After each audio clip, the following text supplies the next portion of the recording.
Քանի որ չգաղտնազերծեցիք վարչապետի ձեր տեխնացուի անունը, բայց այս ամեն դեպքում հարցը այսպես ձևակերպեմ, այս մամուլի սրահում կա վարչապետի տեխնացու թե ոչ,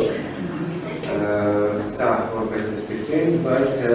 ցուցակից է լինելու, թե այնուամենայնիվ հնարավոր է նախընտրական ցուցակում չլինի այդ տեխնացուները, այդ 4-5-ներն հենց այդ ցուցակից այնուամենայնիվ ընտրությունը դրանց միջև կկատարվի։ Մենք տեսնում ենք, որ այս օրերի նաև Գագիկ Ծառուկյան անձամբ հանդիպումներ ունենում տարբեր մարզերում, ինչպիսին է ազդակը ՀՀԿ շանսերի վերաբերյալ ինչպես է գնահատում, եւ նաեւ վերջին հարցը հայտարարել եք, որ Ռոբերտ Քոչարյանին ձայն չեք տալու, եթե վարչապետի տեխնացուն ինքը լինի, սա Գագիկ Ծառուկյանի կողմից եղել հայտարարությունը, նաեւ եղել հայտարարություն, որ այնուամենայնիվ կտրվի ՀՀԿ-ի կողմից այն ընդդիմադիրություն, որը առավել շատ ձայն հավաքի։ Եթե այդ շատ ձայն հավաքողը լինի Ռոբերտ Քոչարյանը, այդ դեպքում ինչպես է կլանվելու։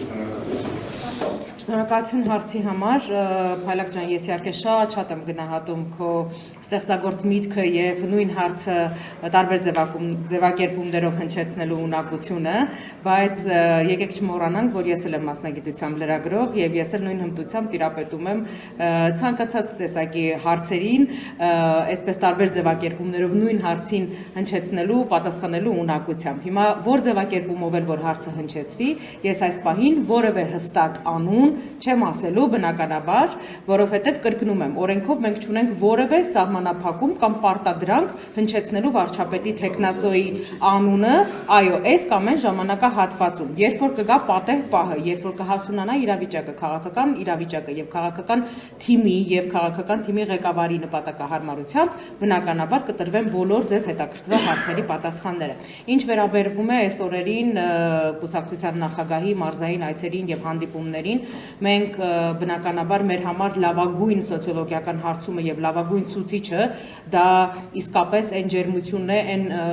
հյուրընկալությունն է, որին որ արժանանում է Գագիկ Ծառուկյանը եւ քաղաքական թիմի անդամները այդ հանդիպումների շրջանակներում։ Իրապես բարձրաձայնվող հարցերի շարքը շատ է եւ այս օրերին էլ անգամ մեր մասնագետները աշխատում են այդ հարցերի հավաքագրման, գույքագրման ուղղությամբ եւ անընդհատ փոփոխություններ են մտցվում ոչ միայն նախընտրական ծրագրում, նախընտրական ծրագիրը արդեն հաստատված է, ասեցինք, բայց կա նաև դա կենսագործելու ճանապարհային քարտեզ եւ այդ ճանապարհային քարտեզում անընդհատ փոփոխություններ են տեղի ունենալու։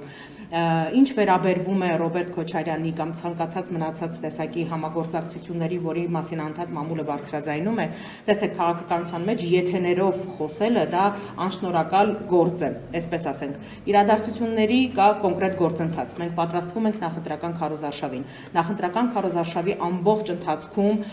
ոչ միայն Գագիկ Ծառուկյանը, ով այցելություններ է կատարելու հանրապետության բոլոր մարզեր, մեծ եւ փոքր ձևաչափի հանդիպումներ է ունենալու, այնպես էլ քաղաքական թիմի բոլոր անդամները տարբեր խմբերով այցելելու են հանրապետության մարզեր, գյուղեր, մեծ ու փոքր համայնքներ, տարբեր ձևաչափերի հանդիպումներ են անցկացնելու։ Մենք այս պահին մեր գերխնդիրը, մեր ծրագիրը, երկրի զարգացման մեր տեսլականը ժողովրդին ներկայացնելն է։ Մնացած բոլոր հարցերի հետ կապված մենք դեռ շատ երկար զրուցելու եւ հրապարակային եւ ոչ հրապարակային զրուցելու հնարավորություններ դեռ շատ կունենանք։ Շնորհակալություն։ Ես ուզում եմ խնդրել, որպեսզի վերջին հարցը հնչեցվի, որովհետև մենք ուղիղ 5 րոպեից այլ միջոցառում ունենք։